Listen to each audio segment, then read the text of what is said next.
Topic po natin, 10 bawal gawin kung umiinom kayo ng gamot sa high blood. Kung umiinom kayo ng amlodipine, losartan, tandaan nyo to 10 bawal ginagawa pero hindi alam na iba. Tapos mamaya pag-uusapan ko rin, ano yung tamang blood pressure para sa'yo. Hindi pare-pareho ang tamang blood pressure, depende sa'yo kung ano sakit mo, ano edad, iba-iba po yan. Kadalasan yung iniinom na gamot sa high blood, tulad na sinabi ko, amlodipine, calcium channel blocker yan, losartan, ito yan, angiotensin receptor blocker, merong mga pril, mga enalapril, captopril, merong mga metoprolol, beta blocker, at iba pa. So, ano itong 10 bawal gawin pag umiinom kayo ng gamot? Number 1, siyempre, bawal na sana kumain ng mga salty foods. Yung maalat. Kasi nga, merong mga gamot sa high blood na pampaihi, di ba? Tapos, merong pinapababa na nga ng gamot sa high blood yung blood pressure nyo. Tapos, kakain ka na maalat, tataas lang ulit yung blood pressure mo. So, parang hindi na magiging effective yung gamot mo. So, bawas salty foods. Number 2, dito marami nang mali. Bawal uminom ng maraming alak. Okay? Ang alak po kasi hindi maganda kung maghahalo sa gamot. Magugulo yung gamot mo, delikado. Pag nasobrahan ka ng alak, nalasing ka, tapos may gamot ka sa high blood, pwedeng bumagsak masyado blood pressure mo. Either bumagsak o tumaas. Yung mga uminom na ibang gamot, mga antidepressant, bawal din isabay sa alak. Kung inom kayo ng alak, konti lang. Siguro isang boteng beer, isang glass, isang kopitan ng red wine, hanggang ganun lang. Pero basta maraming alak, hindi pwede sinasabay sa mga gamot tulad ng mga amlodipine at ibang gamot. Hindi maganda isabay. Delikado. So, number 2, bawal yon. Number 3 din na bawal, actually, hindi naman ganun kabawal, pero pag-iingat tayo. Yung mga pain reliever. Okay, lagi ko sinasabi sa inyo, pain reliever, mefenamic acid, ibuprofen, naproxen. Siguro kung ilang araw iinom, okay lang. Pero kung madalas kayo iinom ng pain reliever, nakakataas ng blood pressure yon. So, nakaka-high blood yon. Tapos, ang pain reliever, sabi ko, pwede masira ang kidney. Mag-kidney disease, mag-kidney failure. Pag nag-kidney disease, tataas ulit yung blood pressure. Itong mga pain reliever, pwede rin dumugo ang tiyan. So, ingat tayo unless binigay ng doktor nyo. Bukod sa mga pain reliever, mag-iingat din sa mga decongestant, yung mga para sa sipon. Itong mga para sa sipon, kino-constrict nila, pinapaliit nila yung mga artery natin. Di ba? May sipon eh. Tumutulo. Pinapaliit niya. Kaya lang, pag pinasikip niya yung artery, tataas ang blood pressure mo. So, yung mga gamot sa sipon, medyo kontra sa high blood. Yung mga pain reliever, pag matagalan, kontra din sa high blood. So, yan alak, pain reliever, tsaka decongestant. Ingat. Number 4. Number 4, pag-iingatan din natin, ito, yung pag-inom ng grapefruit juice. Actually, sa atin, wala talaga tayong mabibili gana ng grapefruit juice. Pero minsan, baka sa mga tindahan may nabibili. Ang pinakakamukha natin sa grapefruit juice, yung suha. Diba? May suha tayo. Yung suha, parang kamag-anak siya ng grapefruit juice eh. Sa nabasa ko, pwede naman kumain ng suha, siguro mga ilang piraso lang. Wag lang sobra dami. Kasi itong grapefruit juice or yung suha, pag dinamihan mo masyado, pwedeng tumaas yung level ng gamot mo sa high blood. Ano ibig sabihin? Kung dati ang level niya 5 mg, uminom ka ng grapefruit juice, o baka itong meron kang sinabay na iba, mga pain reliever, pwedeng tumaas yung level sa dugo mo. So, pwedeng bumagsak yung blood pressure mo. Kasi may interaction yung grapefruit juice, yung suha, tsaka ibang gamot sa gamot ninyo. Okay, so wag paghahalo. Proven po yan. Number 5 na bawal gawin kung umiinom kayo ng gamot sa high blood, ito super bawal to. Bawal mabuntis. Okay? Paano bawal mabuntis? Itong mga sartan, losartan, Ito mga, lahat ng sartan, candesartan, irbesartan, bawal yan sa buntis. Lahat ng pril, captopril, enalapril, ano pa bang mga pril, perindopril, lahat yan hindi pwede sa buntis. Pwede maging abnormal yung baby. Okay? Kaya yung mga balak magbuntis, let's say 20 years old o 30 years old kayo, na high blood na kayo, medyo dapat i-check mo kung buntis ka o hindi. Or, mas okay pa yung mga amlodipine, yung sinasabi kong amlodipine. Pwede ba siya sa buntis? Hindi totally pwede, pero hindi siya ganun kasama. Mas masama yung mga losartan, yung mga enalapril, mas hindi siya maganda sa baby. Pero ang amlodipine, medyo okay. Yung mga metoprolol, a little okay. Pero pag nabuntis na kayo, tapos high blood, papalitan na to ng doktor. Hindi rin to bibigay sa iyo. Iba bibigay sa inyo. Yung mga apresolin, yung mga iba bibigay. Mga aldomet, iba yung mga ibibigay na gamot. So, bahala na yung doktor ninyo. Okay? So, sa buntis, iniiba ang gamot. Bawal din, number 6, sa umiinom ng gamot sa high blood, siyempre, paninigarilyo. Diba? Kasi paninigarilyo, nakakasikip ng mga ugat eh. Nakakasikip ng mga blood vessel, nakaka-high blood. Eh, yung gamot mo, pampaganda.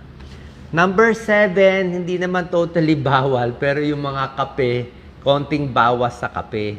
Kasi sobra daming caffeine, brewed coffee, high caffeine. Sama mo na energy drinks, o yung mga matataas talaga sa caffeine, pwedeng magpataas ng blood pressure, magpakabog ng dibdib. Number 8, bawal. Pag pag uminom kayo ng gamot sa high blood, siyempre number 8 is sobrang stress. Diba? Kahit may gamot ka sa high blood, pag i-stress mo talaga yung sarili mo, very anxiety, panic, nervyos, maha-high blood ka pa rin talaga. Number 9, bawal itigil ang gamot. Okay? So, doktor mo lang mag-a-adjust. Tsaka yung gamot, pinakamaganda inumin, sabi ko nga, sa gabi. Sa gabi, basically, mas maganda inumin yung gamot. Depende sa doktor nyo, kung twice a day, may umaga, may gabi. Pero kung isa lang ang choice, mas maganda sa gabi iniinom para protected kayo sa early morning. And number 10, ayaw mo rin yung high cholesterol diet na matataba. Diba? Yung mga maraming saturated fat, trans fat, nakakabara na ugat. So yan po, yung mga pag-iingatan natin kung umiinom kayo ng gamot sa high blood. Next, ito pag-usapan natin. Ano ang tamang blood pressure para sa'yo? Diba? Tinuro ko nga sa inyo, mga 140. Diba? Ito mga level eh. Pero kung titignan mo, ito, medyo maliit lang eh. Iba ang level ng blood pressure sa iba't ibang sakit. Ayan, no? May iba't iba, oh. Iba-iba ang number. Ayan, oh. Pag meron kang, dun muna tayo sa mga serious lang. Sa mga serious disease, yung mga aortic disease, yung mga aneurysm na malala, gusto mo mababa sa 120 over 80. Gusto mo mababa siya talaga. Diba? Yung mga na-stroke, dumugo yung utak. Gusto ba natin mataas, mababa, normal. Yung dumugo ang utak, actually, ang gusto ng mga neurologist, medyo mataas. Yung mga na-stroke, gusto nila medyo mataas. May bara. Gusto mo low. Okay, ayaw mo rin sobrang low pag na-stroke. Kasi baka mawalan din ng blood supply. Okay? Na heart attack, gusto mo a little low. May kanya-kanya yung style na, okay, meron pa iba.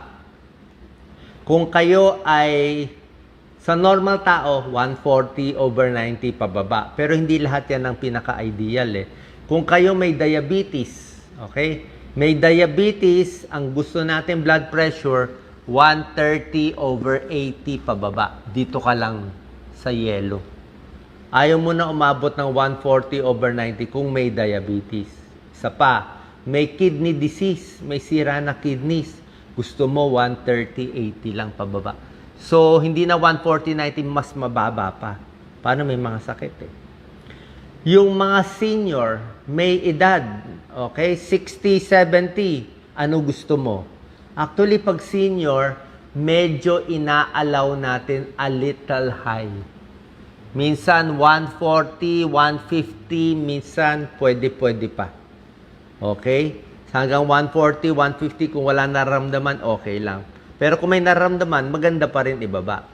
Ang mga may edad po kasi, mapapansin nyo, ang blood pressure nila, ang high blood ng may edad, yung unang numero, yung systolic.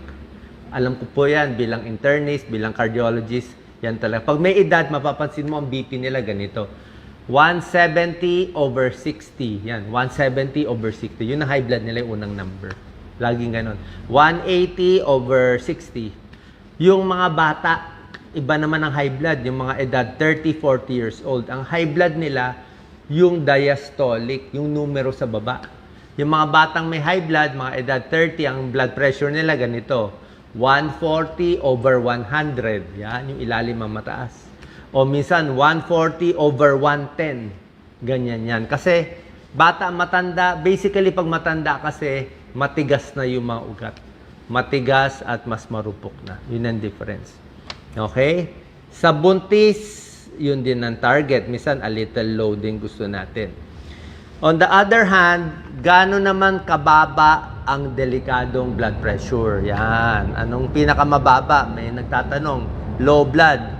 Ang pinaka-low blood na pwede, yung talagang cut-off natin, wala na dito eh. Low blood na to eh. 90/60. Usually hanggang 90/60 lang pwede na. Pero sa Pilipino, marami kami nakikita, Pilipino, sa babae, sa payat na babae, pwedeng may edad. Basta pag payat siya, na siguro wala pang 100 pounds, minsan blood pressure 80 lang. 80/50, let's say, edad 20 years old na payat, okay lang yon, kaya nila, basta hindi sila nahihilo. So lastly, paano natin masasabi kung very low ang BP o delikado? Ganito ginagawa natin. Chine-check namin yung blood pressure. Siyempre, dapat relax ka, di ba? Para makuha ng tama yung blood pressure. Chine-check namin blood pressure, nakatayo muna. So, tayo yung pasyente, kunin yung blood pressure. Let's say, blood pressure niya, 120/80, nakatayo.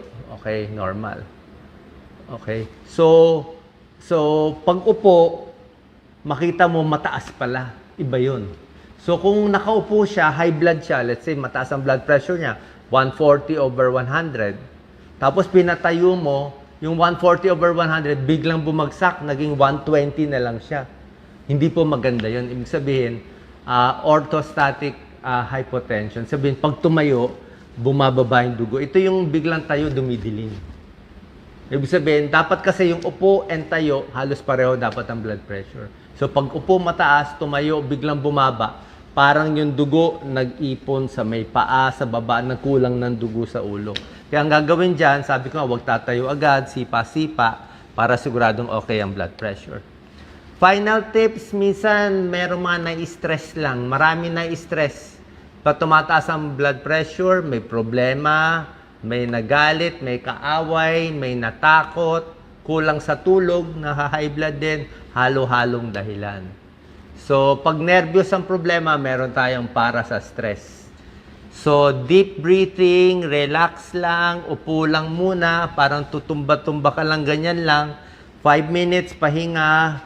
Okay, huwag magsasalita bago ka magpa-check. Yun ang tamang blood pressure. Sana po nakatulong itong tips natin. Share po natin sa ating kababayan.